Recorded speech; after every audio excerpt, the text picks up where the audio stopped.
மணலின் மேல் ஒருவன் வீட்டை கட்டுகிறான். ஆனால் அந்த வீடு நிலைக்காது. மணலும் பூமிதான், அதுவும் மண்ணினால் ஆனதுதான். அதன் மேல் வீட்டை கட்ட முடியாது, அது நிலைப்பது இல்லை. இது நமக்கு தெளிவாக தெரிகிறது. இங்கு இந்த உவமை உபயோகிப்பதற்கு காரணம், நம் சுய புத்தியினால் வாழக்கூடாது என்பதுதான். நம் சுய புத்தினால் வேதத்தை ஆராய முடியும், சுய புத்தியினால் சத்தியத்தை கண்டுபிடிக்க முடியும், மனம் திரும்ப முடியும், பரிசுத்த ஆவி கூட பெற முடியும், ஞானஸ்நானம் பெற முடியும், ஊழியங்கள் பல செய்ய முடியும், வரங்கள் கூட பெற முடியும், பல சபைகளை நிறுவ முடியும், பல ஆத்துமாக்களை ரட்சிக்கக்கூட முடியும், அவர்களுக்கு பிரசங்கிக்க முடியும், அவர்களை வழிநடத்த முடியும், பல சபைகளை நிறுவவும் முடியும், உலகம் முழுவதும் சென்று பல ஆத்துமாக்களை கிறிஸ்துவிடம் வழிநடத்த முடியும். ஆனால் இது மணலின் மேல் கட்டப்பட்ட வீடு, கிறிஸ்துவின் ஜீவனால் கட்டப்படாதது. இது கிறிஸ்துவின் ஜீவனால் கட்டப்பட்டது எது என்றால், இந்த தடைகள் அனைத்தையும் உடைப்பதுதான். கிறிஸ்து எனக்குள் இருக்கிறார் என்று கண்டுபிடித்தபடியால் அவன் நடக்கிறான். இதை கண்டுபிடிப்பதற்கு முதலாவது தடை இருக்கிறது, அது நாம் தான். நம்மை நாம் தகுதிப்படுத்திக் கொண்டு இருக்கிறோம். மேலும் இரண்டாம் தடையும் இருக்கிறது, மூன்றாம் தடையும் இருக்கிறது, நான்காம் தடையும் இருக்கிறது. இதனால் முழு கிறிஸ்தவமும் ஜீவனுக்கு போகும் வழியை காண முடியவில்லை. அந்த இடுக்கமான வாசலை மறந்து விட்டார்கள். அதை அவர்களால் கண்டுபிடிக்க முடியவில்லை, வாசலை கூட கண்டுபிடிக்க முடியவில்லை. இதனால் கேட்டுக்கு போகும் வழியிலேயே நடந்து கொண்டு ஜீவனுக்கு போகும் வழியிலே போகிறோம், பரலோகத்துக்கு போகும் வழியிலே நடக்கிறோம் என்று எண்ணிக்கொண்டு இருக்கிறார்கள். ஆனால் அவர்கள் முடிவு மரணம், அவர்கள் பிரயாசங்கள் அநேகம். இவர்களுக்கு என்ன தைரியம்? அவர்கள் அடைந்திருக்க வரங்கள், அவர்கள் செய்கிற தர்மங்கள், இதுதான் அவர்கள் தைரியம். அவர்கள் செய்கிற பக்தி காரியங்கள், இவைகளால் அவர்கள் தைரியப்பட்டு நிற்கிறார்கள். ஆனால் கடைசி நாளிலே இவைகளை சொல்லி ஆண்டவரே ஆண்டவரே என்று புலம்புகிறார்கள். உங்களை நான் அறியேன் என்று சொல்வேன் என்று ஆண்டவர் பதிலுக்கு சொல்கிறார். இப்படி புலம்புகிறவர்கள் அநேகர், மரணத்திற்கு போகும் வழியில் செல்வோர் அநேகர், அந்த காலத்திலே புலம்புகிறவர்களும் அநேகர். அவர்கள் சொல்வதெல்லாம் என்ன? தங்களுடைய வரங்களை சொல்கிறார்கள், தங்கள் ஊழியங்களை சொல்கிறார்கள். இவர்களுக்கு கிறிஸ்து சொல்லும் பதில் என்ன? அவர் ஜீவியத்தை பற்றி பேசுகிறார். கிரமக்காரரே, இவர்கள் தங்களை ஊழியத்தினால் தகுதிப்படுத்திக் கொண்டிருக்கிறார்கள். அவரோ அவருடைய ஜீவியத்தின் சாராம்சத்தை பார்க்கிறார். அக்கிரமக்காரரே, என்னை விட்டு அகன்று போகுங்கள் என்று சொல்கிறார். நாம் நம்மை ஊழியத்திலே ஈடுபடுத்த விரும்பினால் ஜாக்கிரதையாக முதலில் சிந்தியுங்கள். ஆண்டவர் உங்களிடம் ஊழியத்தை கேட்கவில்லை, கவனியுங்கள். கிறிஸ்துவின் ஜீவனை, அதனால் வாழ்ந்த வாழ்க்கையை, மரணத்தை ஜெயிக்கிற வாழ்க்கையை கேட்கிறார். அந்த ஜீவனை அடையாமல் எந்தவித ஊழியத்தை நாம் செய்துவிட முடியும்? சவுலை அவர் காலத்திலே சபைகள் புறக்கணித்து தான் இருந்தன. ஆனால் அவரோ சத்தியத்தை தேடினார், அதை அடைந்தார், அதை எழுதி வைத்தார். இன்று இது உலகம் முழுவதும் பிரசங்கிக்கப்படுகிறது. ஊழியம் நம்மை ஏமாற்றும். இது ஏற்கனவே சொன்ன மூன்றாம் தடை. அவர்கள் ஊழியங்கள் பக்தி காரியங்கள் தான், பக்தி பிழைகள் தான். சரியாக சொல்ல வேண்டுமானால் அவைகளை பற்றி நாம் மேலும் பேச வேண்டியது இல்லை. மதுபானம் குடித்தவன் சொல்வான், எனக்கு எப்படி அடிப்பட்டது, எனக்கு எப்படி அடித்தாலும் எனக்கு உரைக்கவில்லையே என்கிறான். நான் மயங்கி இருக்கிறேன், உணர்வு இழந்து இருக்கிறேன். ஊழியக்காரனுடைய நிலையும் இதுதான். அவர்கள் பாவம் செய்கிறார்கள், பாவத்தை பற்றிய உணர்வு இல்லாமல் இருக்கிறார்கள். காரணம், அவர்கள் கடவுளின் பக்தியிலே உயர்ந்தவர்கள். அவர்களுக்கு அந்தஸ்தான உயர்வான ஸ்தானம் கொடுக்கப்பட்டிருக்கிறது. மனுஷர்களுக்கு முன் புகழ்ச்சி இருக்கிறது. இது அவர்களை மயக்கியது. தன் அந்தரங்கத்தை மறந்து விட்டார்கள். கடைசி நாளிலே அவர்கள் அவரிடத்திலே தாங்கள் செய்த ஊழியங்களை சொல்லி புலம்புகிறார்கள்.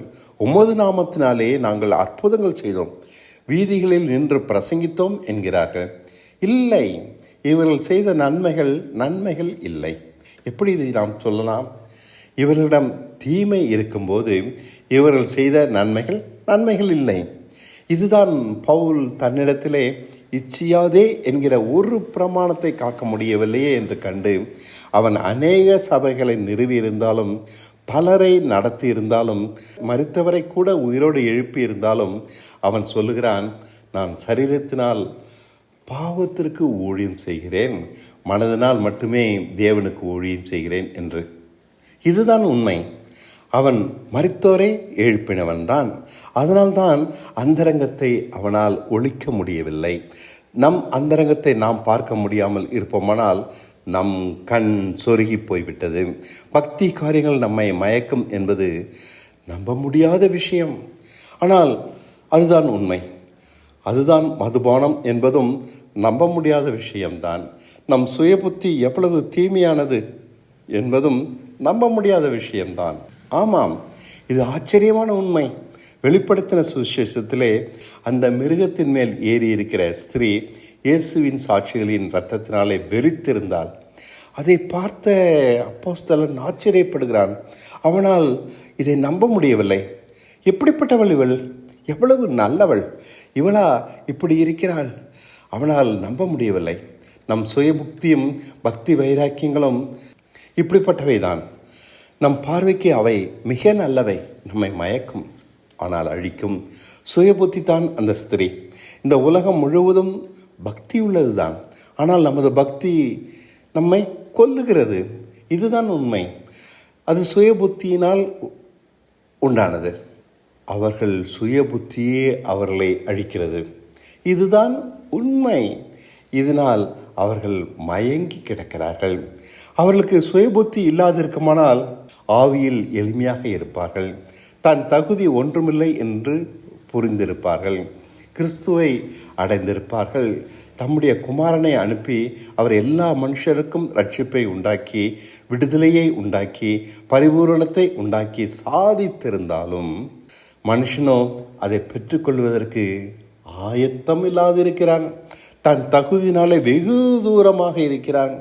இதைத்தான் மலை பிரசங்கம் நமக்கு சொல்லுகிறது. அவர் ஏற்படுத்தின சிலுவையிலே அதன் பலன்களை பற்றி அவர் பேசாமல், அதை நாம் அடைய முடியாதபடி இருக்கிற தடைகளையே பிரசங்கமாக மலை பிரசங்கத்தில் சொல்லியிருக்கிறார். எதற்கு? அவர் சிலுவையில் அத்தனையும் சாதிக்கும் முன்பாகவே நமக்குள் இருக்கிற தடைகளை அவர் வெளிப்படுத்துகிறார். இந்த தடைகளை நாம் உணர்ந்து விடுதலையாகும்படிக்கு இவைகளை நாம் உடைக்க வேண்டாம். நாம் உணர்ந்து கொண்டாலே போதும், இவை விலகிவிடும். நம் சுய புத்தியை நம்பாமல் இருந்தால், நம் பக்தி காரியங்களை நம்பாமல் இருந்தால், நம் ஊழியங்களினால் நம்மை தகுதிப்படுத்திக் கொள்ளாமல் இருந்தால் போதும். கள்ளப்போதலுக்கு இடம் கொடுக்காமல் இருந்தால் போதும். நம் அந்தரங்கத்தை உத்து பார்த்து நீதியின் மேல் பசித்தாகம் உள்ளவர்களாய் இருந்தால் போதும். ஆவியில் எளிமை உள்ளவர்களாய் இருந்தால் போதும். துயரப்படுவர்களாய், சாந்தமுள்ளவர்களாய், மாய்மாலம் இல்லாதவர்களாய், பாடுபட சம்மதம் உள்ளவர்களாய் இருந்தால் போதும். உலகத்திற்காக கிறிஸ்துவை தேடாமல் நீதிக்காகவும் பரலோக ராஜ்யத்துக்காகவும் அவரை தேடினால் போதும். தீமையிலிருந்து ரட்சிக்கப்படும்படிக்கு, சோதனையிலிருந்து நம்மை தப்புவிக்கப்படும்படிக்கு ஜெபித்தால் போதும். கிறிஸ்துவின் ஜீவனாலே நாம் பிழைத்து விடலாம். கற்பனையின்படி பிழைக்காமல் கிறிஸ்துவின் ஜீவனாலே பிழைக்க கற்றுக்கொள்வோம். போதும். நம் கண்களை திறந்து பார்ப்போம். தூங்கிக் கொண்டிருக்கிறவன் தூங்கிக் கொண்டிருப்பதால் தான் கிறிஸ்து சிலுவையில் செய்ததை அறியவில்லை. இந்த தடைகள் எல்லாம் தூங்கிக் கொண்டிருக்கிறவனுக்குத்தான். விழித்து கொண்டிருப்பவன் இந்த தடைகளால் பாதிக்கப்படுவதில்லை.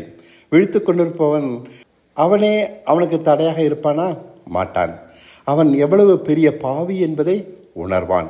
பவுலை போல தான் பிரதான பாவி என்பதை உணர்வான், அறிக்கை செய்வான். அவன் அத்தனை சபைகளையும் நிறுவினவன். எவ்வளவு ஞானியாக விளங்கினான். இருந்தாலும் தான் பிரதான பாவி என்பதுதான் அவனுக்கு பெரிய விஷயமாக இருக்கிறது. மற்றதெல்லாம் அவனுக்கு ஒன்றுமில்லை. அவன் எத்தனை பேருக்கு ஞானஸ்நானம் கொடுத்தான் என்பது தனக்கு தெரியாது என்கிறான். பாருங்கள், இதுதான் அவன். தன் தகுதியை அவன் அறிந்திருக்கிறான். இவைகள் எல்லாம் அவனுக்கு ஒரு பொருட்டல்ல. மரித்தோரை உயிரோடு எழுப்புவது, சபைகளை ஸ்தாபிப்பது, இவை அவனுக்கு ஒரு பெரிய விஷயம் அல்ல. இத்தனை பேர் என்னால் ரட்சிக்கப்பட்டார்கள், அது அவனுக்கு ஒரு விஷயம் அல்ல. எத்தனை சபைகள் நிறுவப்பட்டிருக்கின்றன, ஆனால் நான் உண்மையாகவே தகுதியுள்ளானா என்பதுதான் கேள்வி. பெருங்காற்று அடிக்கும், பெரு மழை வரும், பெரு வெள்ளம் வரும். இயேசுவே சொல்லியிருக்கிறார். இவையெல்லாம் இயேசுவின் 2ஆம் முறை வரும்போது தான் நடக்கும் என நினைக்கிறோம். இல்லை, வெளிப்படுத்தலில் அவர் வரும்போது உலகம் தாறுமாறாக மாறி கிடக்கிறது. இயற்கையெல்லாம் சிதைந்து போய் கிடக்கிறது. அதற்கு முன்பாகவும் பலர் மரித்து போயிருக்கிறார்கள். அவர்களுக்கெல்லாம் இவை நம் அனுதின வாழ்வில் நடக்கும் விஷயமாகும். இதை பற்றி தான் அவர் சொல்கிறார். கடைசி நாளிலே நடப்பதை பற்றி அவர் கற்பாறை வீடு, மணல் வீடு என்று சொல்லவில்லை. நாம் நம்முடைய ஜீவியத்திலே கவனமாக இருக்க வேண்டும். நம்முடைய காலத்தில்தான் பெருமழை வரும், பெருங்காற்று அடிக்கும், பெரு வெள்ளம் வரும். நாம் கட்டுகிற வீட்டின் மேலே மோதும். நாம் எப்படி கட்டுகிறோம் என்பதை சோதிக்கவே பல சந்தர்ப்பங்கள், பல தோல்விகள், பல ஏமாற்றங்கள் வருகின்றன. எதனால் நாம் கட்டுகிறோம்? கிறிஸ்துவின் ஜீவனாலா அல்லது சுய புத்தியினாலா, சுய பலத்தினாலா?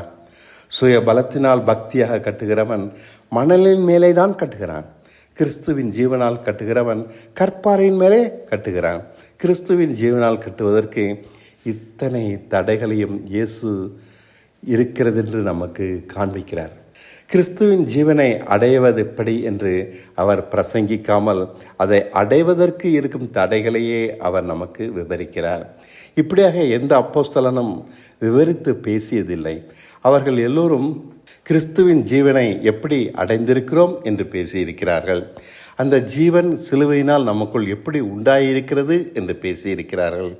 ஆனால் நாம் அதை பெறாதபடி நம் கண்கள் எப்படி சோர்ந்து போயிருக்கின்றன என்பதை இயேசு சுட்டிக்காட்டி இந்த 4 தடைகளை பற்றி பேசியிருக்கிறார்.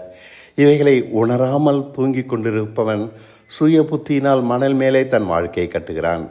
இந்த வார்த்தைகளால் தடைகளை புரிந்து கொண்டு கிறிஸ்துவின் ஜீவனை அடைந்தவன் கற்பாறையின் மேல், கிறிஸ்துவின் மேல் கட்டுகிறான். நாம் நிச்சயம் சோதிக்கப்படுவோம். இதில் ஆச்சரியம் என்னவென்றால், தற்கால கிறிஸ்தவர்கள் தாங்கள் சோதிக்கப்படுவதையே அறியாமல் இருக்கிறார்கள். வேலை கிடைக்கவில்லை, வீடு கிடைக்கவில்லை, இவைதான் அவர்களுக்கு பெரிய சோதனையாக இருக்கிறது. பல விதங்களில் இப்படி சோதிக்கப்படுகிறார்கள். கிறிஸ்துவின் ஜீவனால் அவர்கள் பிழைக்கவில்லை என்பதையே இந்த சோதனைகள் எல்லாம் நிரூபிக்கின்றன. அவருடைய ஜீவனால் பிழைக்கிறவன் சோதனையிலிருந்து தப்புகிறான். அவனிடமிருந்து தீமை வெளிப்படாது. அவனிடம் பிதாவின் சித்தம் பரலோகத்தில் செய்யப்படுவது போல அவனிலும் செய்யப்படும்.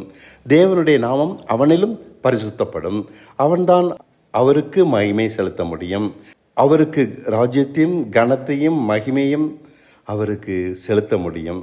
அல்லேலூயா என்று கத்துவதால் அல்ல, அவன்தான் பிசாசை ஜெயிக்கிறான். இந்த மலைப்பிரசங்கம் பிசாசை ஜெயிக்கும் வழியை சொல்லித் தருகிறது என்று கூட சொல்லுவேன். விழிப்பாய் இருக்கும் வழியை நமக்கு அது சுட்டி காட்டி சொல்லித் தருகிறது. இவைகள் நமக்கு விசுவாசத்தின் அவசியத்தை சொல்லித் தருகிறது. இதை காத்து கொள்ளுகிறவன் பிசாசை ஜெயிக்கிறான். இதன்படி வாழ்க்கையை கட்டுகிறவன் பிசாசை ஜெயிக்கிறான். அவன் பெரிய ஊழியக்காரனாக இல்லாமல் இருக்கலாம், பலரை ரட்சிப்புக்குள் நடத்தாமல் கூட இருக்கலாம். ஆனால் நாம் பிசாசை ஜெயிப்பதால் தேவனுடைய நாமம் பரிசுத்தப்படுகிறது. இன்றைய சபைகள் விசுவாசத்திற்கு, கவனியுங்கள், பாதுகாப்பானதாக இல்லை.